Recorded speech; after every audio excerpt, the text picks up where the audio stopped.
ISL അഞ്ചാം സീസണിലെ കിരീടം അവസാനം ബംഗളൂരു FC-ക്ക് സ്വന്തം.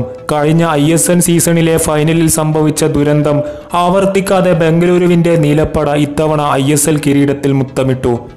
FC ഗോവയെ നേരിട്ട ബംഗളൂരു FC 120 മിനിറ്റ് പോരിനൊടുവിൽ എതിരില്ലാത്ത ഒരു ഗോളിനാണ് ഫൈനലിൽ വിജയം കരസ്ഥമാക്കിയത്. ഇരു ടീമുകളും കരുതലോടെ മാത്രം കളിച്ച മത്സരം ഇരു ടീമുകളുടെയും മറ്റു മത്സരങ്ങളെ പോലെ അത്ര ആവേശകരമായിരുന്നില്ല. ഒരു ഫൈനലിൽ പതിവില്ലാത്ത വിരസമായ രീതിയാണ് മത്സരം മുന്നോട്ടു പോയത്. കളിയുടെ നിശ്ചിത സമയത്ത് ഇരു ടീമുകളും ഗോളൊന്നും നേടിയില്ല.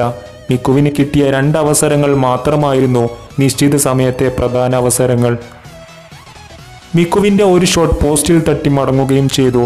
എക്സ്ട്രാ ടൈമിൽ കളിയെത്തിയപ്പോൾ FC ഗോവ ഒരു അബദ്ധം ചെയ്തു. അഹമ്മദ് ജാഹു നടത്തിയ ഒരു ഫൗൾ 2ാം മഞ്ഞ കാർഡ് ക്ഷണിച്ചു വരുത്തി.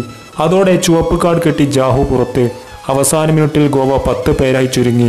അത് മുതലാക്കിയ ബംഗളൂരു FC കളി അവസാനിക്കാൻ 3 മിനിറ്റ് മാത്രം ശേഷിക്കെ വിജയ ഗോൾ കരസ്ഥമാക്കുകയായിരുന്നു.